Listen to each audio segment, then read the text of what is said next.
와 여러분은 승리하도록 부름받았습니다. 정복하는 자리에 가도록 우리가 부름을 받았습니다. 그리스도의 피로 씻음 받고 성령으로 거듭난 사람은 이 땅에 살아가는 동안 승리하게 되어 있습니다. 예수님께서 하신 말씀이 뭡니까? 나를 따라오라. 그 주님의 부르심에 예 아멘하고 따라 나서면 우리 인생에 정말 맞춤형 삶을 살아가게 됩니다. 지금 제가 입고 있는 옷이 맞춤 양복입니다. 그러니까 몇 년 전에 이게 입을 때 딱 맞고 부딪히는데 맞았는데 요즘은 나이가 몇 살 들다 보니까 아랫배에 넣어가지고 이 자크를 이거 흑대를 잠그면 굉장히 불편합니다. 이 맞춤복이 얼마나 편합니까? 내게 딱 맞는 인생으로 살아가도록 주님이 인도하는 겁니다. 승리가 있습니다. 근데 이 교회는요, 놀랍게도 성령의 인도하심을 받으면 놀랍게 승리합니다. 그리스도인들 얼굴을 보면 자유하잖아요. 눈을 보면 자유하잖아요. 가정에 보면 행복이 있고 기쁨이 있잖아요. 굉장한 풍성함이 있습니다. 눌린 게 없습니다. 성령 인도 받는 사람들 보면 눌린 게 없습니다. 제가 미국 갈 때마다 늘 느꼈던 게 있습니다. 대한민국은 일단 좀 새벽기도 갔다 오면서 영국에 유학 갔다 오신 교수님이, 영어 교수님이 옛날 하시던 말씀이 생각이 납니다. 한국에 있는 기독교인보다 영국에 있는 기독교인이 신앙적으로 보면 새벽기도도 안 가는 것 같고 신앙심이 영 떨어지는 것 같은데, 한국의 기독교는 새벽기도 갔다 오면서 남의 집에 가서 뭐 오이도 썰이하고 막 그런데요. 그분 표현입니다. 근데 영국의 기독교인은 뭐 새벽기도도 안 가는데 그런 거 없대요. 굉장히 양심적으로 살고 정의롭게 산다는 겁니다. 제가 미국 가면서 느꼈던 게 뭐냐면 굉장히 사람들이 자유한 거예요. 눌린 게 없는 겁니다. 여러분, 성령의 역사가 임하면 성령이 임한 사람 특징이 뭡니까? 어두운 게 없는 거예요. 마음이 어두운 거, 생각이 어두움이 없어요. 굉장히 자유하고 그 심령의 상태가 파워풀하다는 것을 느끼게 됩니다. 그래서 같이 있으면 정말 성령의 사람하고 있으면 행복하죠. 기름 부음이 막 흘러나오잖아요. 짧게 대화를 하더라도 기쁘고 힘이 나고 치유가 되고 솔루션이 나오고 해답이 나오는 것을 경험하게 되죠. 교회 안에도 마찬가지입니다. 온기가 넘치고 행복이 있고 기쁨이 있고 자유함이 있고, 가정도 마찬가지고, 그런 영적인 축이 있는 사람의 직장 현장, 학업 현장, 또 사업장에는 뭐가 있습니까? 어둠이 없는 거예요. 굉장히 자유한 것을 보게 됩니다. 근데 이러한 교회, 이러한 가정을 중풍근리도로 만드는 게 있습니다. 여러분, 중풍근리면 어떻게 되는지 아세요? 그냥 이렇게 다니게 됩니다. 이렇게 하고 그냥 이렇게 막 다니고 해야 됩니다. 막 바로 걷고 싶은데 안 되는 거예요. 막 쓰러지고 막 그러는 거예요. 그 뇌졸중, 뇌출혈 굉장히 위험하잖아요. 그렇게 걸리게 만드는 게 뭡니까? 바로 마법입니다. 오늘 첫 번째로 기억하셔야 될 게 있습니다. 우리의 부르심을 성취하는 데 있어서 가장 큰 걸림돌은 마법입니다. 이사야 5장 24절, 이는 그들이 만군의 주의 율법을 던져버리고 이스라엘의 거룩하신 분의 말씀을 멸시하였기 때문이라. 성령이 역사하는 현장은 특징이 뭡니까? 진리를 따라가는 거죠. 진리의 말씀을 따라가는 겁니다. 그러면 진리의 말씀을 따라 교회가 가면 교회는 승승장구합니다. 저와 여러분이 진리의 말씀을 따라가면 승승장구합니다. 막히는 게 없는 것이고 자유함이 있는 겁니다.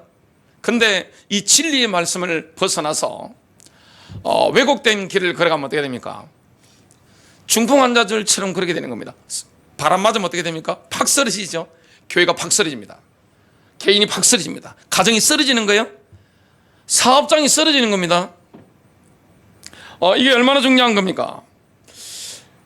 마법은 진리를 왜곡시킵니다. 이 마법은 그리스도인들이 하나님의 군대에서 효과적으로 활동하지 못하게 방해하는 가장 큰 대적입니다. 사실 이런 부분을 영적으로 분별하기가 굉장히 어려운데요. 사도 바울은 본인이 사도고 교회를 세웠으니까 갈라디아 교회 안에서 역사하는 마법의 능력을 그냥 순간적으로 깨뜨려 봤습니다. 갈라디아 3장 1절입니다. 오 어리석도다 갈라디아 사람들아, 예수 그리스도께서 십자가에 못 박히신 것이 너희 가운데서 너희 눈앞에 분명하게 제시되었거늘 누가 너희를 꿰어 진리에 순종하지 못하게 하더냐. 이 마법의 영향력이 굉장히 큰 겁니다. 이 마법은 뭘 무너뜨립니까? 권위를 무너뜨립니다. 제가 안산에 온 지가 좀 꽤 됐는데요, 처음에 지금 목회하는 교회 말고 이전의 교회 목회 부임을 했을 때 제가 충격적으로 바라본 게 있습니다. 제가 낙하산을 타고 안산에 내려와가지고 교회 해길사로 그때 왔는데 교인이 67명 있었습니다.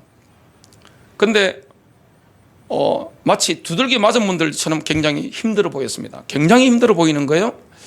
아이들 쳐서 67명이 있었는데 그게 2년이 지나니까 497명으로 올라가는 걸 경험했습니다. 뭐 부교육자도 있었냐? 없었습니다. 저하고 변수함하고 미친 사람처럼, 그때 애가 어렸는데 뭐 애가 우리 딸이 그러더라고요. 어린이집 가서 밤늦게까지 있었다는 겁니다. 항상 뭐 그냥 아이고 뭐고 없이 그냥 밤이고 낮이고 새비고 다 그때 다니면서 했는데, 그때 제가 보니까 뭐가 무너지는 거 하니까 목회자에 대한 권위가 없는 거예요. 아니, 목회자에 대한 존경과 사랑과 감사가 없으면 교회를 왜 다닙니까? 근데 그게 다 무너진 거예요. 그리고 워낙 가정들이 많이 깨지기 때문에 아버지에 대한 권위가 없는 거예요. 제가 그걸 보고 충격을 받았습니다. 그래서 본 게 뭐 있는가 하면 콩가루, 교회도 콩가루고 가정도 콩가루고 에브리바디 함께 콩가루인 것을 제가 봤습니다. 연합이 안 되는 거예요. 그때부터 제가 한 게 있습니다.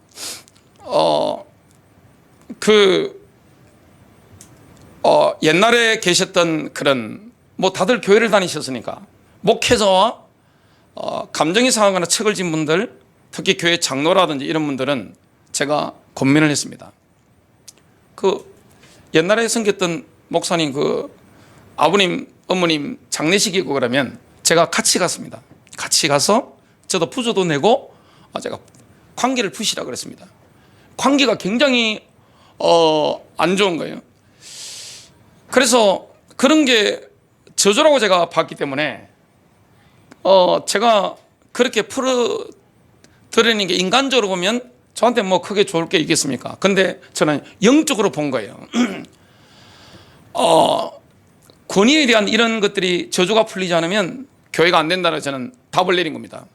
그걸 제가 다 풀어드린 겁니다. 제가 할 수 있는 한 최대한 이전에 목회자로 섬겼던 분들과의 관계를 풀어드렸습니다. 그리고 배우자와의 관계, 이런 부분들에 대해서 제가 가능하면 여자분들 마음을 이렇게 움직여서 남편과의 관계가 회복되도록 가정에 남편의 권위가 세워지고 교회 목회자의 권위가 세워지는 방향으로 제가 사역을 했습니다. 그러니까 교회 안에 뭐가 부르는 거니까 성령의 발언이 부는 거예요. 오늘은 이곳에 전도하면 하나님이 그 현장도 역사하지만 배우 역사하는 걸 항상 경험하게 된 겁니다. 그러니까 뭐가 풀리느냐? 재정이 풀리는 걸 경험했습니다. 가정들이 풀리는 걸 경험했습니다. 제가 그래서 안산에 오면서 제일 조심한 게 뭐냐면 교회 재정에 대해서 손을 안 대고 모든 것을 오픈 재정으로 제가 다 만들어 버린 겁니다. 그때부터 지금까지 그걸 하고 있습니다. 그리고 여자분들은 제 아래 위로 20살, 위로 20살, 밑에 20살, 개인적으로 차를 안 탄다. 그리고 무조건 나는 여자분들을 만나면 문을 열어놓는다. 뭐 이런 거 있잖아요. 목회를 하기 위해서는 어쩔 수가 없는 거예요. 그리고 가정에 아버지의 권위가 세워져야 된다. 그게 제가 안산에 오면서 가진 기도 제목이었습니다. 전국적으로 보세요. 대한민국 전국적으로. 미국도 마찬가지였습니다. 제가 러시아 가면 러시아도 마찬가지예요. 일본도 마찬가지예요.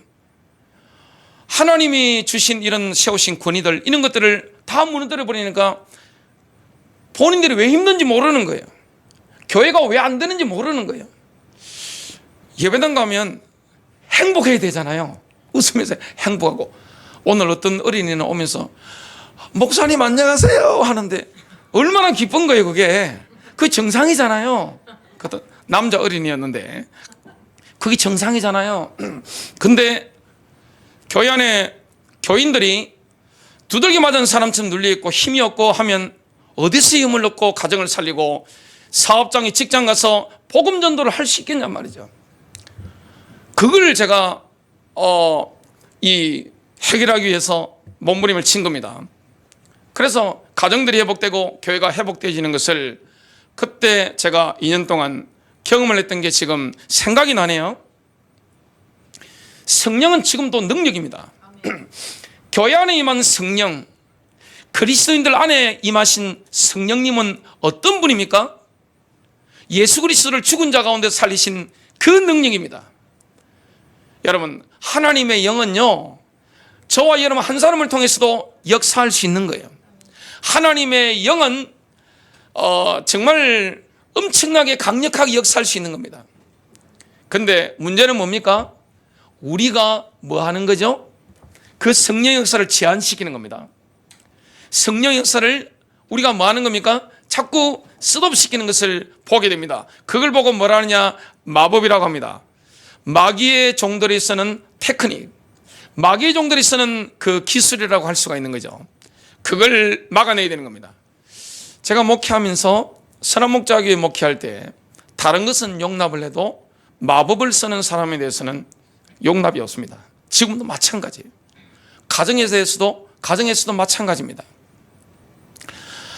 그 어떤 일이 있어도 다른 거는 다 봐주는데 교회 안에 마법을 사용하는 사람, 그거는 제가 용납을 하지 않습니다. 왜냐? 공동체에 엄청난 피해가 가기 때문에 그렇습니다. 여러분, 성령 충만한 교회도 마법에 미혹될 수 있습니까? 가능합니다. 그게 바로 갈라디아 교회입니다. 갈라디아서 3장 1절입니다. 주이신 유 테스트먼트를 한번 읽어보겠습니다. 어리석은 갈라디아 사람들이여, 누가 여러분을 현혹했습니까? 여러분, 성령 충만한 교회도 현혹될 수 있는 거예요. 이게 얼마나 무서운 것인지 모릅니다. 성령 세례 받은 교인들이 모였고 사도 바울이 개척한 교회, 설립했던 교회, 주님이 세운 교회가 이 마법이 딱 걸려버리니까 갈라디아 교인들이요, 이전까지는 굉장히 자유했는데 두들겨 맞은 사람처럼 눌려 있는 거예요. 아니, 그럴 수가 있습니까? 성령 세례 받고 방언 받고 다 하는데 굉장히 눌려 있는 거예요. 자유하지 못한 거예요. 정말 이런 마법에 대해서 오늘 영적인 분별력이 열리는 시간 되시길 바라고요. 아프리카에서 북미 대륙을 발판으로 전 세계에 흩어진 게 있습니다. 그게 뭡니까? 아프리카의 주술문화, 그리고 아프리카의 락 음악입니다. 락 음악을 많이 들은 사람들 한번 보세요. 그런 콘서트 갔다 온 사람들 눈을 한번 보세요. 뭐가 없습니까? 생기가 없습니다. 음악은 메시지잖아요. 음악과 미술은 메시지입니다. 저는 클래식을 굉장히 좋아합니다.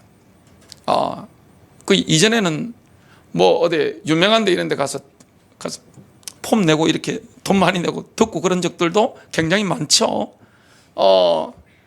저는 제일 저하고 정서가 맞는 게 베토벤이더라고요. 빠바바밤 하면 그냥 모든 피로 모든 스트레스 다 날아가 버리고 미칠 것 같다가도 그냥 베토벤 음악 들으면 그냥 모든 게 녹고 막 그래요. 그 음악이 뭘 주기 때문에 그렇습니까? 메시지를 주는 거죠. 음악 치료가 있죠. 그래서 근데 제가 영적인 사람이다 보니까 성령으로 인도받으려고 하다 보니까 그걸 들으면 영적으로는 별로 안 좋겠다 싶어서 제가 의도적으로 지금 안 듣고 있는데, 락 음악이라는 특징이 뭡니까? 그게 영이 묻어 들어오는 겁니다. 왜 문신 같은 게 안 좋죠? 여러분, 뭐 제가 지금 눈썹 문신 이걸 말씀드리는 게 아니에요. 지금 여기 보니까 눈썹 문신 하신 분들 굉장히 많으신데 그걸 말씀드리는 게 아니에요. 요즘은 타투가 그 패션이라고 하죠. 그 유명한 축구 선수들 팔에 그냥 가슴에 등에 그냥 다리에 종아리에 그냥 엄청난 문신들 많이 새겨놨잖아요. 근데 그분들 다 교회 다니는 분들인데 거기 왜 안 좋죠? 여러분, 그 문신을 하면 귀신이 들어올 수 있는 문을 열어놓는 겁니다. 그게 통로가 되는 거예요. 락 음악도 마찬가지예요. 사람이 영적으로 악한 영이 역사하는 거예요. 왜 교회에 목회자의 권위가 있어야 됩니까? 왜 가정에 아버지의 권위가 있어야 됩니까? 왜 그렇죠? 그게 무너져 버리면요, 무질서한 가운데 귀신이 들어와서 확 역사해 버리는 겁니다. 행복한 가정이 있나요? 목회자의 권위가 없는 교회에 행복이 있나요? 이전에 선한목자 교회가 장로교에 있다가 독립교단으로 옮겨 갈 때에 100% 이렇게 성도님들이 동의를 해주셔가지고 공동의회 때 사인을 해가지고 제가 내용 증명을 법적으로 해야 되니까 다 보냈잖아요. 그러니까 그 전화 받으신 분이 그러시더라고요. 어떻게 선한목자교회는 목사님 뜻에 그렇게 잘 순종을 합니까? 그러더라고요. 감사한 거죠. 본인 교회는 뭐 하려고 해도 그게 안 되니까 얼마나 감사한 겁니까? 가정에 아버지의 권위가 얼마나 중요한 겁니까? 그래서 오늘 두 번째입니다. 마법은 반역, 즉 거역과 긴밀하게 연관되어 있습니다. 마법을 영어로 위치크래프트라고 하는데 점술, 마술 다 포괄하는 단어입니다. 사무엘상 15장 23절, 거역하는 것은 마술자와 같고 완고한 것은 불법과 우상 숭배와 같나이다. 사무엘 선지자가 사울왕을 향해서 메시지를 던진 거죠. 그 사울왕이 이 메시지 던지면서 가슴이 그냥 돌멩이한테 그냥 꽉 맞은 것과 같은 것처럼 충격을 받았겠죠. 반역이 있는 것은 항상 마법으로 끝이 납니다. 사울왕은 하나님의 말씀을 교묘하게 거역했습니다. 그때 사무엘은 사울을 이렇게 꾸짖었습니다. 하나님의 말씀을 거역하는 것은 마법하는 자와 같은 겁니다. 완고한 것은 우상숭배와 같은 겁니다. 하나님의 말씀을 내쳐버리고 그걸 거역하고 내 고집대로 하는 것은 뭡니까? 우상숭배와 같은 거예요. 뭘 불러드리는 겁니까? 귀신을 불러드리는 겁니다. 반역은 하나님에게서 난 것이 아닌 불법적인 통치권을 세우는 겁니다. 그래서 불법적인 통치권은 어디서든지 보통 마법으로 역사합니다. 마법을 통해 활동하는 거죠. 갈라디아 5장 20절 보면 육체의 일, 육신의 일에 대해서 말씀하고 있는데요. 그 중에 하나가 뭡니까? 위치크래프트입니다. 마법. 킹제임스 버전에는 마술로 이렇게 번역을 했더라고요. 그런 겁니다. 그 마법은 성령을 거슬러 욕심을 부리는 타락한 인간의 속성이죠. 인간의 예자 속에 뭐가 나옵니까? 욕심이 막 올라오는 겁니다. 내 마음대로 막 해버리고 싶은 거예요. 권이고 무엇이고 그냥 다 팽개쳐버리고 내가 지배하려고 하는 게 되는 겁니다. 하나님은 어떤 하나님이죠? 질서의 하나님입니다. 여러분, 하나님이 역사하면, 성령이 역사하면 항상 질서가 잡힙니다. 혼란스러운 게 없어지는 거예요. 전부 다 살아나는 거예요. 공동체가 막 살아나는 겁니다. 인간은 하나님의 권위 아래서 통치하도록 창조됐습니다. 모든 인간은 어떤 열망을 가지고 있나요? 통치하고자 하는 열망을 가지고 있습니다. 반역했을 때 그 다스릴 권한을 잃어버린 겁니다. 그런데 통치의 욕망은 그대로 가지고 있는 겁니다.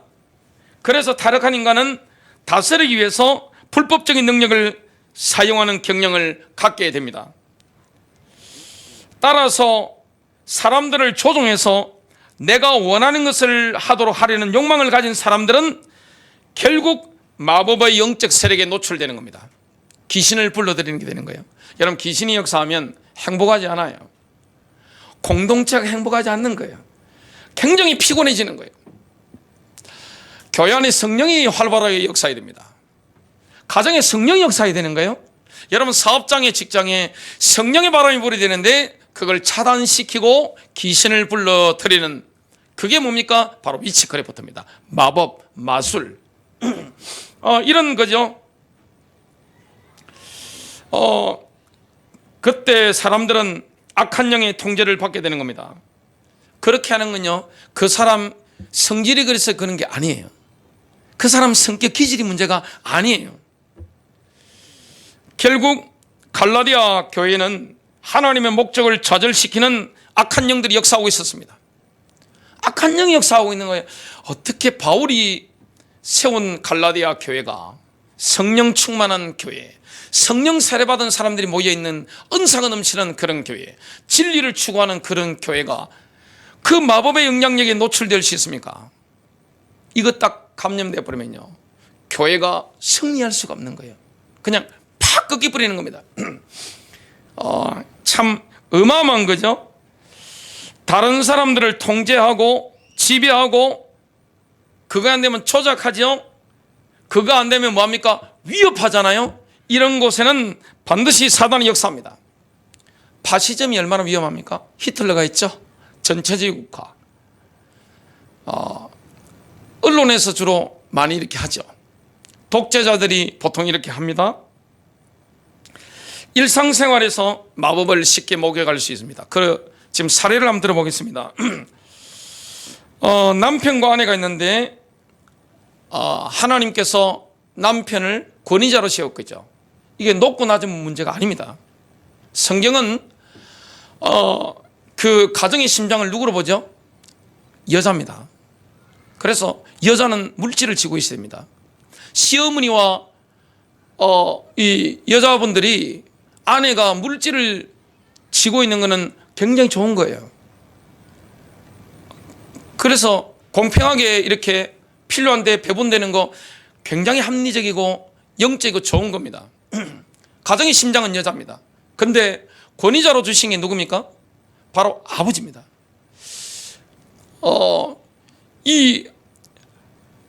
그래서 이걸 남자들이 보통 오용남용하죠. 그래서 내 말 들어 하면서 막 쥐는 똑바로 안 하고 책임 안 지고 돈을 벌어야 될 거 아니에요. 그래야 가족들한테 혜택이 갈 거 아니에요. 그 포갑적인 남자들 때문에 이게 얼마나 왜곡되어 있습니까? 주로 자녀들 상처받는 건 다 누구 때문입니까? 여자들 가슴에 못 박은 아버지들 때문이죠. 심각한 직무유기입니다. 여자들 빈정상해 보세요. 뭐 가정이 어떻게 되겠어요? 초토화되는 거 아니겠어요? 근데 아내가 힘으로는 남자를 이기기 힘드니까 음사를 부리면서 남편을 통제하고 온 가정을 확 쥐어 짜는 거, 이게 바로 마법입니다. 이건 귀신의 역사입니다. 그런 가정치고 자녀들이 행복하거나 가정이 행복한 집이 있습니까? 저는 수십 많은 가정을 봤는데 단 한 가정도 본 적이 없어요. 이게 바로 육체의 일입니다. 그래서 이 여자가, 아내가 마법을 사용해서 가정의 통치권을 쥘 때는 반드시 누가 역사합니까? 귀신이 역사한다는 것을 보게 됩니다. 그래서 아내가, 엄마가 싫어하는 무슨 소리를 하거나 뭐가 있으면 어떻게 됩니까? 막 경기하죠. 경기하듯이 음살을 보면서 막 고함을 지르고 막 심한 마음입니까?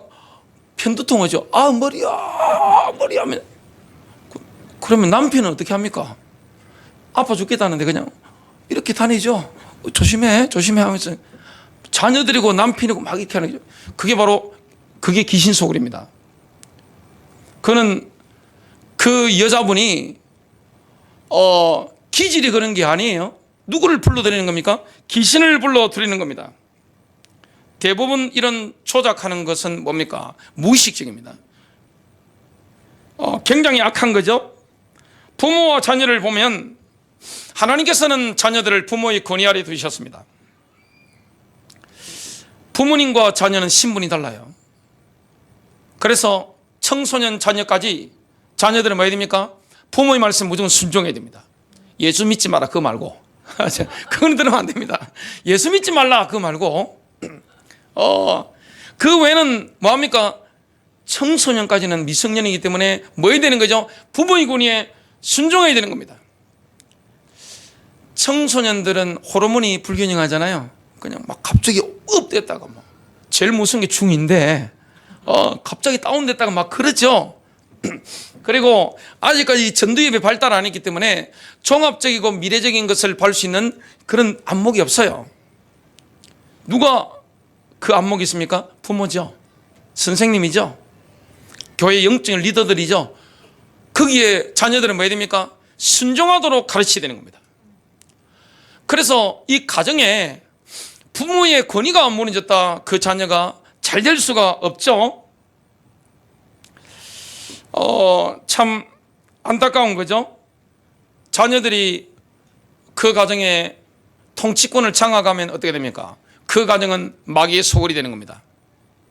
아니, 아버지나 어머니가 손님이 와가지고 중요한 대화를 하고 있는데, 엄마 돈 줘, 아빠 돈 주세요, 스마트폰 시간 정해져 있는데 막 하면서 안 하면 그 앞에서 뭐 하죠? 사람들 만나고 있는데 내 말 안 들어주면 뭐 합니까? 막 하죠. 그걸 들어주면 어떻게 됩니까? 그 아이 속에 있는 귀신이 더욱더 역사하도록 만드는 거예요. 그걸 끊어줘야 되는 겁니다. 훈육이 안 된 가정, 그 심각한 문제입니다. 오냐 하면 어떻게 됩니까? 아이 속에 뭐가 있는 거죠? 지금 귀신이 역사하는 거예요. 그 귀신이 더욱더 영역을 차지하도록 집안을 다스리도록 만들면 되겠습니까? 안 되는 거죠. 누가 끊어줘야 됩니까? 그 아버지나 어머니가 딱 잘라줘야 되는 거죠. 아주 아이가 어리다 할지라도 아주 강한 영을 그 속에 가지고 있을 수 있습니다.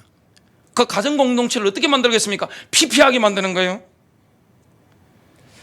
그래서 부모에게 훈육받지 않은 자녀들은 귀신의 역사에 쉽게 노출됩니다. 교회도 마찬가지입니다. 교회가 목회자가 있고 회중들이 계시잖아요.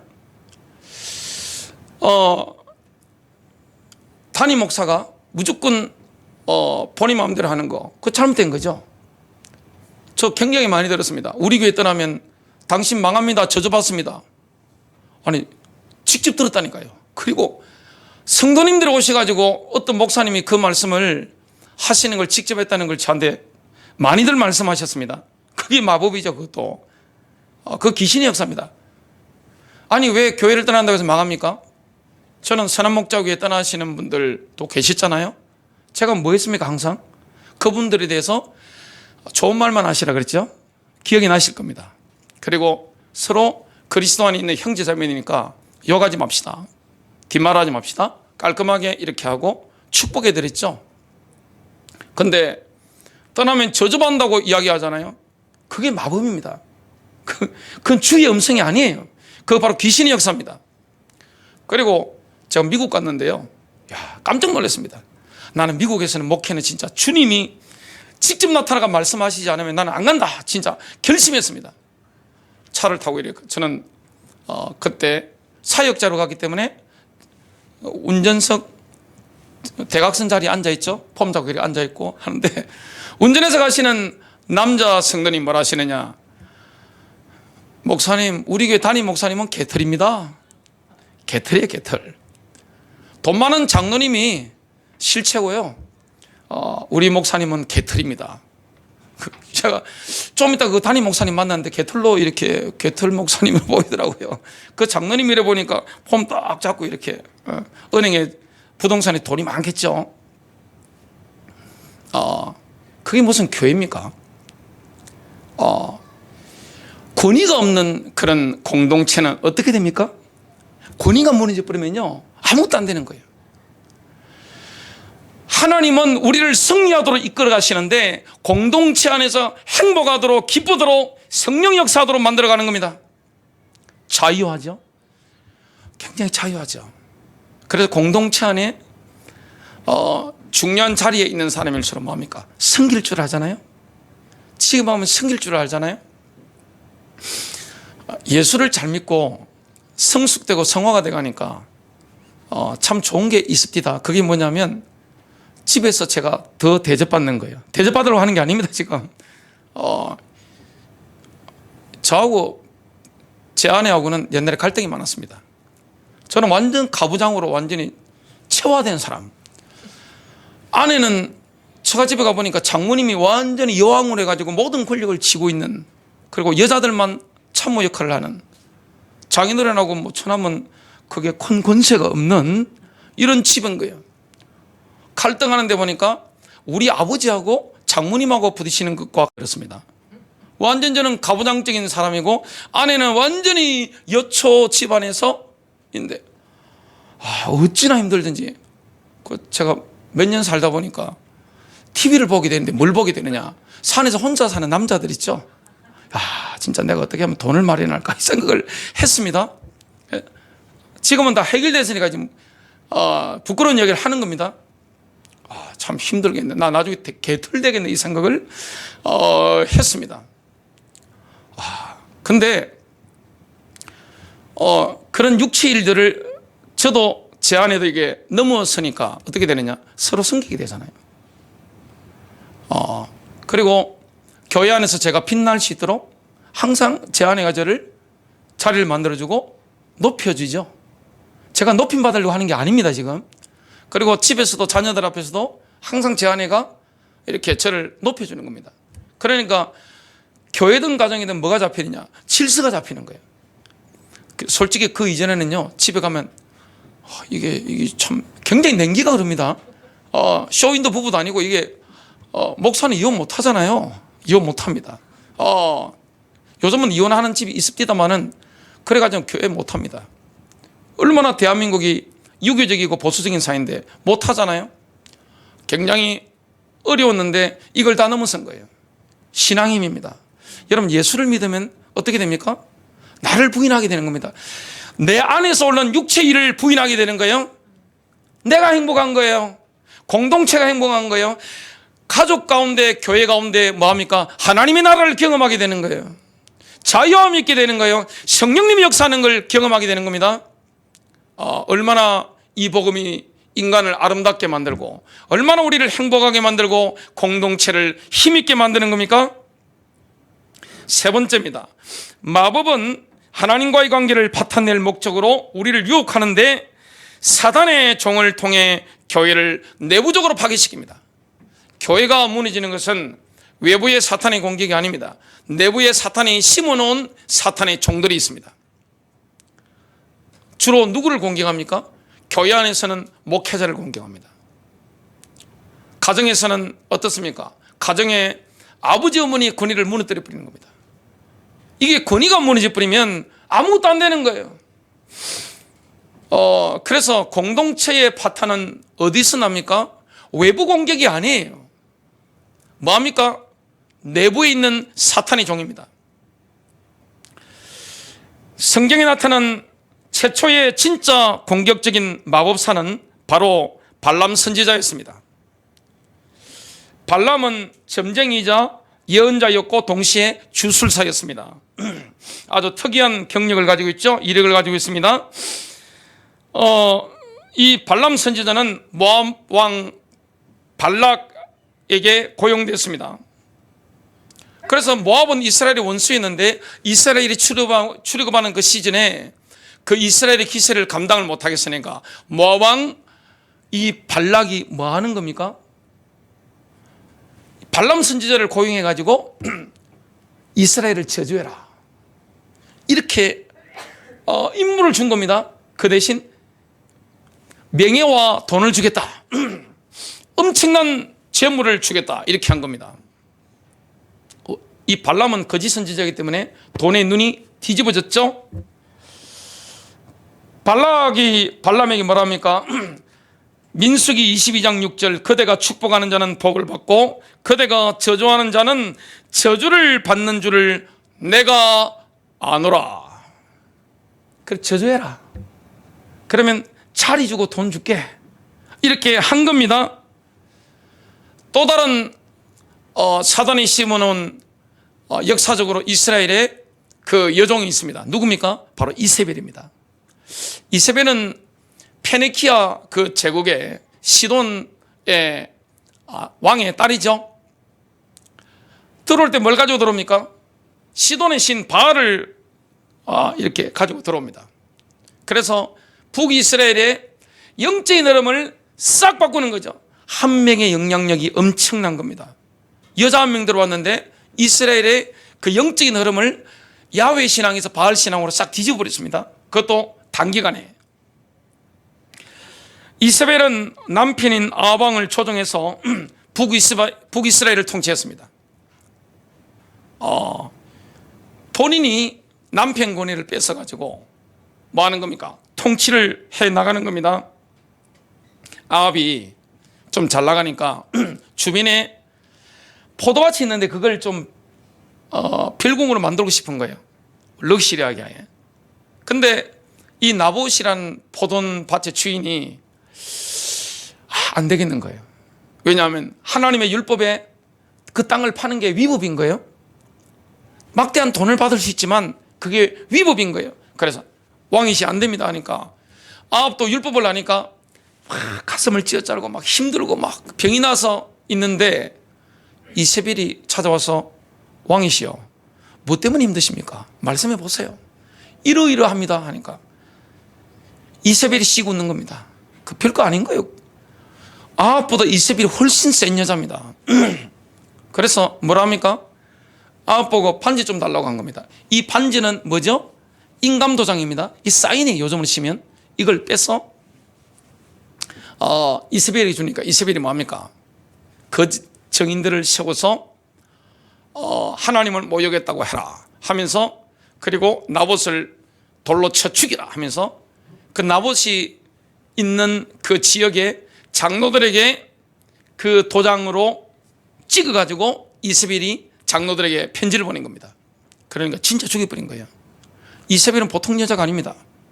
사단의 종입니다. 북이스라엘을 멸망시키는데 핵심 인물이 뭡니까? 내부에 있었습니다. 하나님이 얼마나 화가 났을까요? 여러분 계시록 2장 20절에 보면 이세벨은 두아디라 교회와 연관되어 언급되고 있죠. 그래서 이 발람과 이세벨이 나타난 형태의 마법이 신약 성경을 보면 교회 안과 관계되어 언급되어 있습니다. 발람도 마찬가지고 특히 이세벨은 두아디라 교회와 연관되어 있습니다.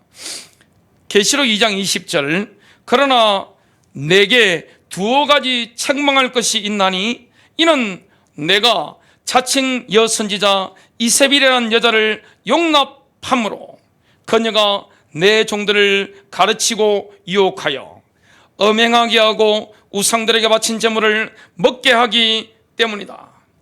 이런 말씀을 지금 하고 있습니다. 마법이 사용하는 두 가지 전술이 있습니다. 일단 뭡니까? 외부에서 때려보는 겁니다. 직접적으로 저주하는 겁니다. 그래서 이 발람 선지자가 모압 왕 발락의 사주를 받고 저주하려니까 안 되잖아요. 입만 열면 뭐가 나오죠? 이스라엘 향한 축복이 막 나오는 거예요. 하나님이 그걸 그렇게 역사한 거예요. 그러니까 모압 왕 발락이 보니까 이거 완전 미칠 지경이에요. 굉장히 유감스럽잖아요. 이런 말을 합니다. 민수기 24장 10절입니다. 발락이 발람에게 노하여 손뼉을 치며 발람에게 말하되 내가 그대를 부른 것은 내 원수를 저주하려는 것이거늘 그대가 이같이 3번 그들을 축복하였도다. 하지만 이 발람 선지자는 돈에 눈이 멀었기 때문에 포기하지 않습니다. 두 번째 전술을 시도합니다. 뭐합니까? 내부로부터 무너뜨리는 겁니다. 여러분 교회나 가정이나 어떤 공동체든지 외부의 핍박으로 무너지지 않습니다. 그런 교회는 없습니다. 항상 내부로 들어온 사탄의 종, 그런 이세벨 같은 여종, 이걸 활용하는 거예요. 그래서 교회 안에 제일 위험한 게 뭡니까? 세속주의입니다. 교회는 세상과 달라야 되잖아요. 교회 안에 세상이 들어와서 지배하는 겁니다. 뭐라고 이야기를 합니까? 모압의 여자들을 최대한 아름답게 예쁘게 꾸며서 이스라엘 청년들의 애간장을 녹이십시오.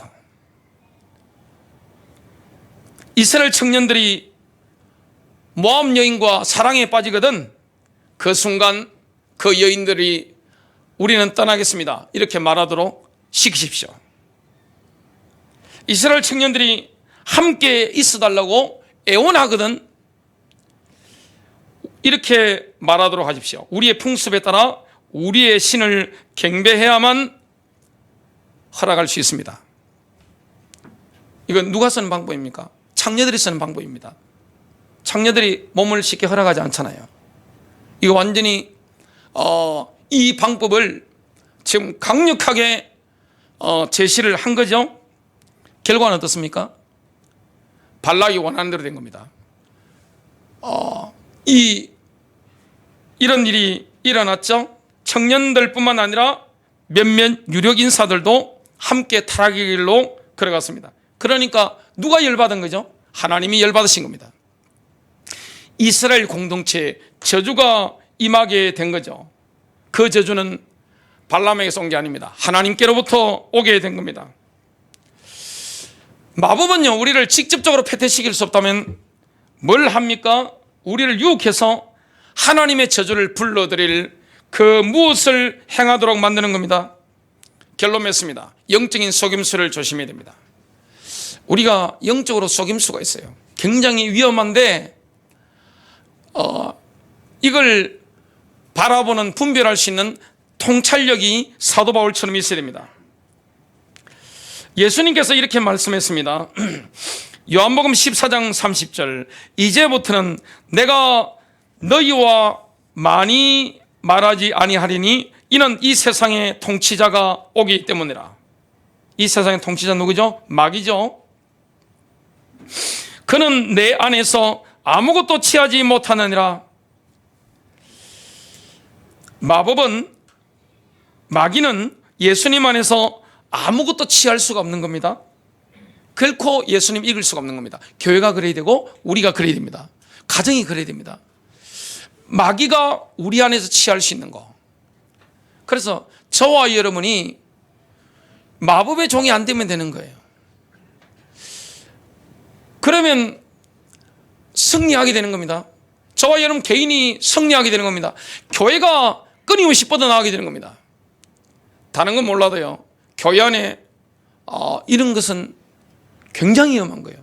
목회자의 권위가 무너진다든지, 가정의 아버지의 권위가, 아버지 어머니가 권위가 무너진다든지, 그건 심각한 결과가 옵니다. 그래서 가정의 부모와 자녀 간의 순종의 관계, 절대 순종입니다. 뭐 하도록 만들어야 됩니까? 절대 순종입니다. 목회자가 하나님의 뜻대로 하면 어떻게 됩니까? 성도님들은 순종하면 돼요. 그리고 아버지 어머니가 하나님의 뜻대로 인도받으면 자녀들은 뭐 하면 됩니까? 순종하는 겁니다. 순종이 제사보다 나은 거예요.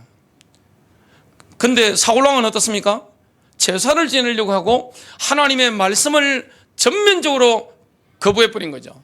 근데 예수님에는 그게 없는 겁니다. 예수님 뭡니까? 철저하게 아버지의 뜻대로 인도받으셨죠. 그러니까 마귀가 예수님에게는 그 속에서 아무것도 취할 게 없는 거예요. 그 예수님의 심령에는 기쁨이 넘치죠. 행복이 넘치는 거예요. 교회는 스스로 무너집니다. 교회는 외부 공격을 무너진 적이 없어요. 지구상 단 한 번도. 우리 개인도 마찬가지예요. 그래서 마귀는 누구를 심습니까? 제5열입니다. 내부의 간첩. 저는 삼국지를 한 10번 이상은 읽은 것 같은데, 그거 보면 적들을 무너뜨릴 때 뭘 씁니까? 첩자를 심습니다. 동독이 서독에 뭘 많이 파송했던가요?